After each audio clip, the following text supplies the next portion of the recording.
আসসালামু আলাইকুম এভরিওয়ান। অপবিত্র ভালোবাসা গল্পের 4 নাম্বার পর্ব। তো চলো বেশি কথা না বলে গল্প শুরু করা যাক।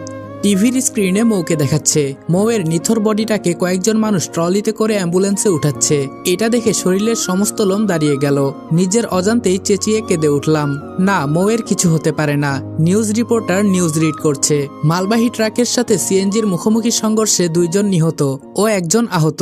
নিহতদের লাশ শনাক্ত করার জন্য সেখানেই রেখে দেওয়া হয়েছে ও আহত ব্যক্তিকে মেট্রোপলিটন হসপিটালে নিয়ে যাওয়া হয়েছে।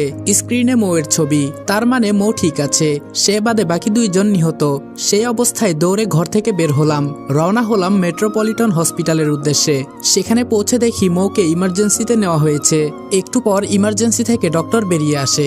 ডক্টর, কি অবস্থা মৌয়ের? ডক্টর বলল মাথায় প্রচন্ড চোট লেগেছে, তবে আশা করি বড় কিছু হবে না। তবে খোদার হুকুম যদি অন্যরকম থাকে তাহলে সেটা উনার ব্যাপার। ডক্টরের কথা শুনে বুঝতে বাকি রইল না যে তিনি আমাকে সান্ত্বনা দিচ্ছেন। সারাদিন মৌয়ের সাথে দেখা করতে দিল না ডক্টররা। রাতের বেলায় মৌয়ের মা খবর পেয়ে হসপিটালে ছুটে আসে। আমি তিনাকে হসপিটালে রেখে বাসায় চলে আসি, কারণ অধরা বাসায় একা। তার কন্ডিশনও এখন ভালো না, কখন কি হয়ে যায় বলা যায় না। রাত বাজে 10টা। বাসায় এসে দেখি অধরা শুয়ে শুয়ে ফোনে কথা বলছে। এই, তুমি কার সাথে কথা বলছো? অধরা বলল, কেন, তা দিয়ে তোর কাজ কি? আমি বললাম, অধরা, মাথায় রক্ত গরম হয়ে আছে, কখন থাপড়ে গালের সব কয়টা দাঁত ফেলে দেই তা নিজেও বলতে পারবি না। সো যা জিজ্ঞেস করেছি তার উত্তর দে। অধরা বলল, তিশানের সাথে। তিশানের কথা শুনেই রাগ উঠে গেল। অধরার কাছে গিয়ে খপ করে টান দিয়ে ওর হাত থেকে ফোনটা নিয়ে নিলাম। তিশান, তোকে আগেও বারণ করেছি যে অধরার আশেপাশেও যেন তোকে না দেখি। তিশান বলল, আরে তোর বউ তুই সামলা, সে তো নিজেই আমার সাথে কথা বলতে আসছে। সো নিজের বউকে নিজে কন্ট্রোল কর, খামোখা আমার উপরে রাগ দেখাতে আসিস না। আমি বললাম, আজকের পর অধরা তোর সাথে যোগাযোগ করতে চাইলেও তুই ওর সাথে যোগাযোগ করবি না। তিশান বলল, সেটা তোর বউকে ভালো করে বল, ফ্রিতে মজা সবাই নেয়। তোর বউ ফোন দিয়ে রামলীলা করতে চাইলে আমি তো বারণ করব না। আমি বললাম, কুত্তার বাচ্চা, মুখ সামলে কথা বল। তিশান বলল, আকাশ, অধরার মতো মেয়ের জন্য তুই আমার সাথে বাড়াবাড়ি করছিস? আমি বললাম, এই রাখ তোর নোংরা আলাপ, তোর মতন জানোয়ারকে জুতা মারা উচিত। তিশান বলল, বাহ আকাশ বাহ, নিজের বউ নষ্টামি করতে পারলে মানুষ সেটা মজা নিতে পারবে না। তিশানের কথা শুনে এবার পুরোপুরি মাথা বিগড়ে গেল। এক আছাড় দিয়ে ফোনটা টুকরো টুকরো করে ফেললাম। অধরা, ভালোই ভালোই বলছি শুধরে যাও, না হয় কবর খুঁড়ে সোজা সেখানে দাফন করে দিব। আকাশের রাগ দেখে অধরা আর কোনো কথাই বলল না। সে রুম থেকে উঠে অন্য রুমে চলে যায়। তোমরা চাইলে সহজে আর্নিং করতে পারো, এখনই চলে আসো অনেক্সে। শীতের মধ্যে চলছে দারুণ অফার। বুদ্ধি খাটিয়ে গেম খেললে রিয়েল ইনকাম করার সুযোগ তো আছেই, তার সাথে প্রতি সপ্তাহে নতুন রেজিস্ট্রেশন করা ইউজারদের মধ্যে 300 টাকার উপরে ডিপোজিটকারীদের মধ্যে একজন পাচ্ছেন আইফোন 17 প্রো ম্যাক্স। কিন্তু আমার প্রতিটি ফলোয়ারের জন্য আছে 100% নিশ্চিত বোনাস। পিন কমেন্টে থাকা লিঙ্কে গিয়ে রেজিস্ট্রেশনের সময় প্রোমো কোড রেদওয়ান এফ ব্যবহার করলে পাবেন প্রতি ডিপোজিটে সর্বোচ্চ 200% পর্যন্ত বোনাস, আর সাথে 2,50,000 টাকা পর্যন্ত ফ্রি বেড বোনাস পাওয়ার সুযোগ। তাই আর দেরি না করে এখনই যোগ দাও। বিকাশ এবং নগদের মাধ্যমে কয়েক মিনিটের মধ্যে জমা করো এবং তোমার জয় তুলে নাও। প্রোমো কোড রেদওয়ান এফ ব্যবহার করতে ভুলো না কিন্তু। ছোট লোকটা আমার উপরে মেজাজ দেখায়। চুপ করেছিলাম বলে ধরে নিস না যে আমি জবাব দিতে জানি না, শুধু সময়ের অপেক্ষায় আছি। সময় এলে তোকে লাথি দিয়ে রেখে তিশানের কাছে চলে যাব।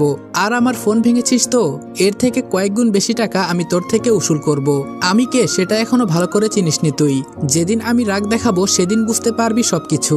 আর কি ভেবেছিস আমার ফোন ভেঙে ফেললে আমি তিশানের সাথে কথা বলতে পারবো না? এমনটা ভাবলে ভুল ভেবেছিস। আমার ছোট ফোন দিয়ে আমি ওর সাথে কথা বলবো, দেখি কি করে তুই আমাকে আটকাস। অধরা অন্য রুমে চলে গেল। ধ্যাত, আগে গিয়ে ফ্রেশ হয়ে আসি। তারপর গিয়ে ফ্রেশ হয়ে আসলাম। পরে টেবিলে খাবার লাগালাম। রাগে পুরো শরীর গিরগির করে কাঁপছে। বাসায় এসে গোসল করেছি, তাই রাগটা একটু কমেছে। তখনই মনে হলো অধরা হয়তো এখনো খায়নি, কারণ সে যে কেয়ারলেস। না, মেয়েটাকে নিয়ে আসি খাওয়ার জন্য। অধরাকে আনতে চলে গেলাম। রুমে গিয়ে দেখি মেয়েটা রাগ করে খাটের উপরে বসে আছে। আমি সোজা গিয়ে কোনো কথা না বলে অধরাকে কোলে তুলে নিলাম। অধরা আকাশের কাণ্ড দেখে পুরাই অবাক। এই, কি করছিস তুই? নামা আমাকে নিচে। আঙ্গুল দিয়ে অধরার মুখে চেপে ধরলাম। চুপ, একদম একটা কথাও বলবি না। সে চুপ হয়ে গেল। আমি তাকে কোলে করে রুম থেকে নিয়ে এসে খাবার টেবিলে বসালাম। তারপর নিজের হাতে ওকে জোর করে খাইয়ে দিলাম। অধরাকে খাওয়াচ্ছিলাম আর চোখ দিয়ে টুপটুপ করে পানি পড়ছিল। খালি একটা কথাই মাথায় বাড়ি খাচ্ছে, আজ যদি সে আমায় মেনে নিত তাহলে হয়তো সেও আমাকে খাইয়ে দিত। কতই না সুখের সংসার হতো আমাদের। কিন্তু আফসোস, সেই কপাল নিয়ে জন্মাইনি। চোখের পানি যেন ঘন হয়ে পড়তে শুরু করলো। অধরা আমার দিকে এক নজরে তাকিয়ে আছে। অধরা বলল, আকাশ, তোকে একটা কথা বলবো। আমি বললাম, হ্যাঁ বল। অধরা বলল, আগে চোখের পানি মুছে নে। আমি বললাম, আচ্ছা। হাত দিয়ে চোখের পানিগুলো মুছে ফেললাম। দিলাম, নে মুছে ফেলেছি। অধরা বলল, দেখ আকাশ, আমি জানি তুই আমাকে তিশানের থেকে দূরে সরিয়েছিস, আমাকে নিজের করে পাওয়ার জন্য অনেক রকম চেষ্টাই তুই চালিয়েছিস, শেষমেশ জোর করে নিজের করে নিয়েছিস। কিন্তু একটা কথা না আজ খুব করে বলতে ইচ্ছে করছে। তোর চোখের পানিগুলো দেখে কেন জানি মনে হচ্ছে তোর মধ্যে কোথাও না কোথাও একটু হলেও সত্যতা লুকিয়ে আছে।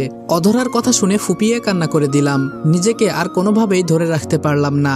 অধরা বলল, প্লিজ আকাশ, কান্না করিস না, বিশ্বাস কর, তোর চোখের পানিগুলো দেখে না আমার খুব ভয় হচ্ছে। আমার কেন জানি মনে হচ্ছে তোর চোখ থেকে গড়িয়ে পড়া অশ্রুগুলা আমার জীবনে কাল হয়ে ফিরে আসবে, সেদিন হয়তো আমি জমিনে দাঁড়িয়ে থাকার শক্তি হারিয়ে ফেলবো। আমি বললাম, প্লিজ অধরা, এসব বলিস না। যত যাই হোক, আমি চাই না তোর জীবনে কোনো বালা মুসিবত আসুক। তোর উপরে যদি কোনো বালা মুসিবত এসেও থাকে সেটা যেন আমার উপর দিয়ে চলে যায়। অধরা বলল, আকাশ প্লিজ এভাবে বলিস না, আমি তোর প্রতি দুর্বল হয়ে পড়ব। কিন্তু আমি চাই না তোর প্রতি দুর্বল হতে, কারণ আমি তিশানকে ভালোবাসি। যত যাই হোক, আমি তিশানকে কখনোই ভুলতে পারবো না।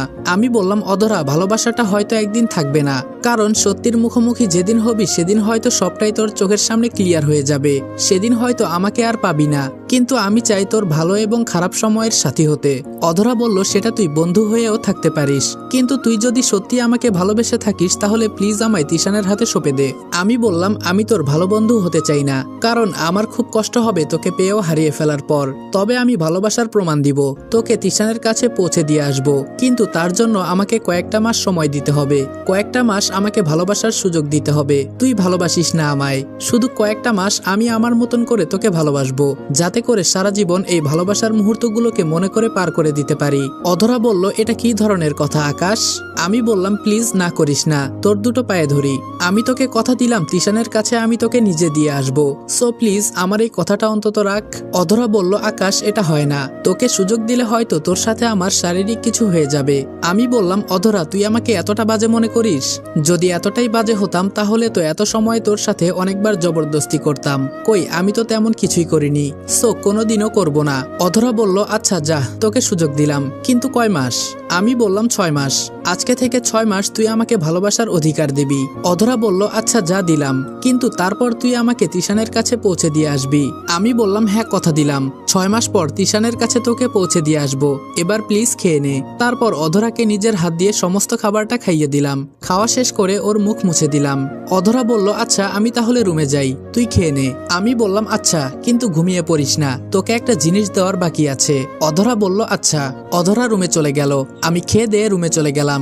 গিয়ে পকেট থেকে ফোনটা বের করে সিমগুলো খুলে নিলাম। তারপর ফোনটা অধরার দিকে এগিয়ে দিলাম। এই নে ধর, তোর ফোন তো আমি নষ্ট করে ফেলেছি, তাই আমারটা তোকে দিয়ে দিলাম। এটা দিয়ে তুই তিশানের সাথে সারা দিন রাত কথা বলতে পারবি। আমি তোর সিমে সারা মাসের জন্য টাকা লোড করে দিব। অধরা আকাশের কথা শুনে হা করে তাকিয়ে আছে। আকাশ, তুই নিজেই না বললি 6 মাস ভালোবাসার সুযোগ দিতে, আর তুই আমাকে তিশানের সাথে কথা বলার জন্য ফোন দিচ্ছিস? আমি বললাম, অধরা, ভালোবাসার জন্য সুযোগ দিয়েছিস, তার মানে এই না যে তোকে আমি জিম্মি করে রাখবো। আমি চাই তুই সবসময় হাসি মুখে থাক, তাই তোকে ফোন দিয়ে দিলাম, কারণ ফোন ছাড়া তিশানের সাথে কথা বলতে পারবি না, আর তিশানই তোর ভালো থাকার আসল কারণ। আকাশের কথা শুনে ভেতরটা নাড়া দিয়ে উঠল। মানুষটা কেমন যেন অদ্ভুত আচরণ করছে। এই তো কিছু সময় আগেই আমার ফোন ভেঙে ফেলেছে, আর এখন সে নিজেই তার ফোন আমায় দিয়ে দিচ্ছে। আমি বললাম, আচ্ছা তুই শুয়ে শুয়ে তিশানের সাথে কথা বল, আমি আমার সিম দুটো ছোট ফোনে লাগিয়ে আসছি। রুম থেকে বের হয়ে নিজের রুমে চলে এলাম। তারপর ওয়্যারড্রপ থেকে বাটন ফোনটা বের করে সেটাতে সিম লাগিয়ে নিলাম। পরে আবার অধরার কাছে চলে গেলাম। মেয়েটা হয়তো এত সময় কথা বলায় মগ্ন হয়ে গিয়েছে। যাক, সে তার প্রিয় মানুষকে নিয়ে হাসি খুশি থাকুক। আমি না হয় 6 মাস নিজের মতন করে ভালোবেসে যাব, যাতে করে এই 6 মাসের স্মৃতি নিয়ে 60 বছর কাটিয়ে দিতে পারি। রুমে গিয়ে দেখি অধরা ফোনটা বালিশের পাশে রেখে শুয়ে আছে। কিরে, তুই তিশানের সাথে কথা বলছিস না যে? অধরা বলল, না, এখন আর কথা বলার মুড নেই। আচ্ছা, তোকে একটা কথা বললে রাগ করবি? আমি বললাম, না, করব না, বল। অধরা বলল, তুই যদি রাতে আমার পাশে ঘুমাস তাহলে খুশি হব। আমি বললাম, কেন? আমি যদি উল্টাপাল্টা কিছু করে বসি? অধরা বলল, আকাশ, তোকে পড়া শেষ আমার। আমি জানি তুই আমার সাথে কিছুই করবি না, সো প্লিজ পাশে এসে ঘুমা। আমি বললাম, আচ্ছা। অধরার পাশে গিয়ে শুয়ে পড়লাম। মেয়েটা আমার দিকে হা করে তাকিয়ে আছে। কিরে, এভাবে তাকিয়ে আছিস কেন? অধরা বলল, তোর চেহারাটা দেখে না আমার বড্ড মায়া হচ্ছে। কলেজ লাইফে তোর চেহারা কতটা স্মার্ট ছিল, কত মেয়ে তোর জন্য পাগল ছিল, আর আজ চেহারার কি হাল তোর? আমি বললাম মনটাই কালো হয়ে গেছে, সো চেহারাটা সুন্দর থাকবে কি করে বল। অধরা বলল মানে বুঝলাম না। আমি বললাম তোকে এতটা ভালোবাসার পরেও আপন করতে পারলাম না, যদিও বিয়ে করেছি, কিন্তু তারপরেও তুই অন্য কারোর, সো ভালো থাকি কি করে বল। অধরা বলল খোদার বিধানে হয়তো এমনটাই লেখা ছিল, তবে চিন্তা করিস না, আমার আর তিশানের বাচ্চাটা যখন দুনিয়ায় আসবে তখন তার নাম আমি আকাশ রাখবো। অধরার কথা শুনে বুকের ভেতরে চিনচিন করে ব্যথা করতে শুরু করলো। খুব কষ্ট হচ্ছে ওর আর তিশানের বাচ্চার কথা শুনে, কিন্তু তাকে আমি বুঝতে দিলাম না। আচ্ছা রাত হয়েছে অনেক, এবার ঘুমিয়ে পড়। অধরা বলল হুম, তুইও ঘুমা। অধরা ঘুমিয়ে গেল, কিন্তু আমার চোখ জোড়া আমি এক করতে পারলাম না। সারা রাত আমি মুখ চেপে ধরে কেঁদেছি, আর অধরা আরামে ঘুমিয়েছে। খোদা আমার ভাগ্য লিখনে এতটা কষ্ট কেন যুক্ত করে দিয়েছে কে জানে। যাক, যেমনটা কপালে আছে তেমনটাই মানতে হবে। পরে শেষ রাতের দিকে নিজেই ঘুমিয়ে পড়লাম। সকালবেলা ঘুম ভাঙে ফোনের আওয়াজে। ফোন তুলে দেখি মৌয়ের আম্মু ফোন করেছে। রাতের বেলায় আসার সময় তিনাকে নাম্বার দিয়ে এসেছিলাম, যদি কোনো সমস্যা হয় আমাকে যেন সাথে সাথে ফোন করে। আন্টি বললেন বাবা তুমি কোথায়? আমি বললাম আন্টি আমি তো বাসায়। কেন, কিছু কি হয়েছে? আন্টি বললেন বাবা তুমি তাড়াতাড়ি হসপিটালে চলে আসো, মৌয়ের অবস্থা ভালো না। ডক্টররা মৌকে সময় দিয়ে দিয়েছে, ওর হাতে নাকি আর মাত্র কয়েক ঘন্টা সময় আছে। তার জ্ঞান ফিরে এসেছে। জ্ঞান ফিরে আসার পর থেকে সে বারবার তোমার খোঁজ করছিল। মৌয়ের আম্মুর মুখ থেকে এমন ধারা কথা শুনে পায়ের নিচ থেকে যেন মাটি সরে গেল আমার। তাড়াতাড়ি শার্ট গায়ে দিয়ে অধরাকে বলে হসপিটালে চলে এলাম। মৌ বেডের উপরে শুয়ে আছে। আমি সোজা গিয়ে কেবিনে ঢুকে গেলাম। মৌ আমাকে দেখতে পেয়ে বেড থেকে উঠে যেতে ধরলো। আমি তাড়াতাড়ি গিয়ে তাকে থামিয়ে দিলাম। মৌ প্লিজ শুয়ে থাক, আমি এসে গেছি, এবার আর তোর কোনো ভয় নেই।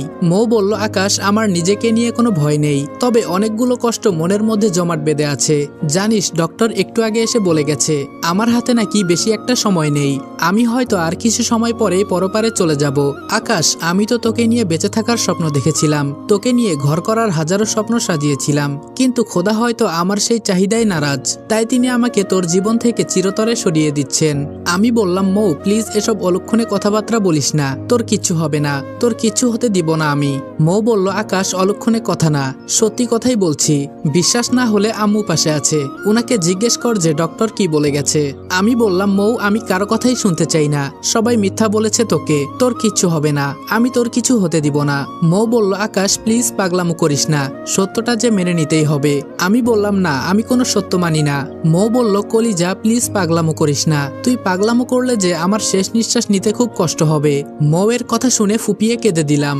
মৌ বলল আকাশ প্লিজ কান্না করিস না, তুই না আমার ময়না পাখি, তুই না আমার বাবুই, প্লিজ কান্না থামা, আর আমাকে শেষবারের মতন একটু বুকে জড়িয়ে নে।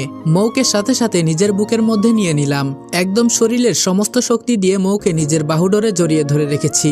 মৌ আলতো করে আমার বুকের মধ্যে একটা চুমু বসিয়ে দিল। মৌ প্লিজ তুই আমাকে ছেড়ে কোথাও যাস না। তখনই একটা গরম নিঃশ্বাস বুকে এসে পড়লো, আর মৌ আমাকে সজোরে খামচে ধরলো। এরপর মৌ আর নাড়াচাড়া করছে না। আমার বুঝতে বাকি রইল না যে কি হয়েছে। মিনিটের মধ্যেই যেন আমার সমস্ত দুনিয়া এলোমেলো হয়ে গেল। মৌকে জড়িয়ে ধরা অবস্থাতেই বিকট আওয়াজে সজোরে একটা চিৎকার মারলাম। আমার চিৎকার শুনে ওয়ার্ডে সমস্ত ডক্টর মৌয়ের কেবিনে দৌড়ে আসে। আমি বললাম ডক্টর দেখেন না আমার মৌয়ের কি হয়েছে। ডক্টর বলল প্লিজ আপনি একটু শান্ত হন, আমরা দেখছি উনার কি হয়েছে, আপনি রোগীর কাছ থেকে সরে আসুন।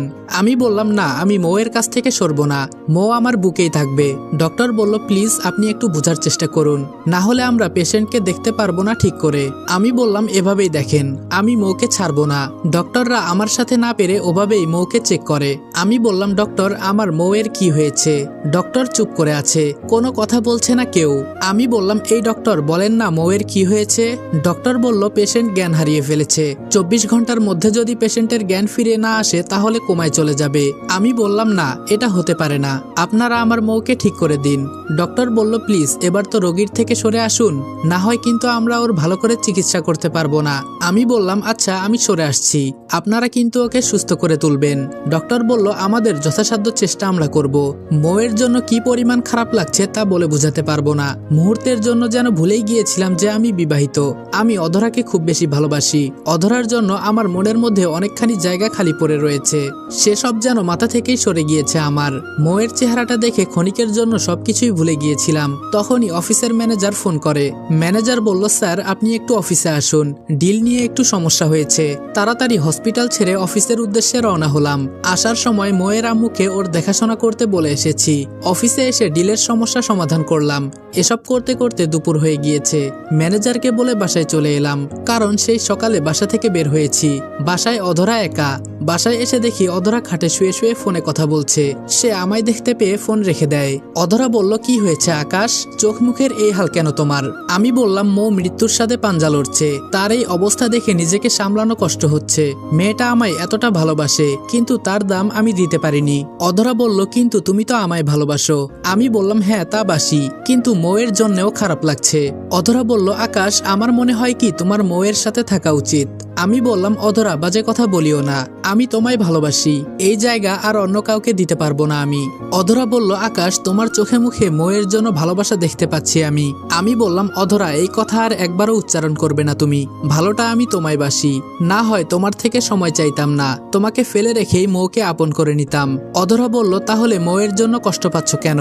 আমি বললাম, কারণ মেয়েটা আমায় পাগলের মতো ভালোবাসে।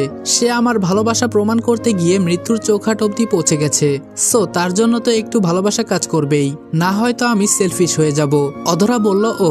আমি বললাম, আচ্ছা বাদ দাও, আগে বলো খাবার খেয়েছো তুমি? অধরা বলল, না খাইনি।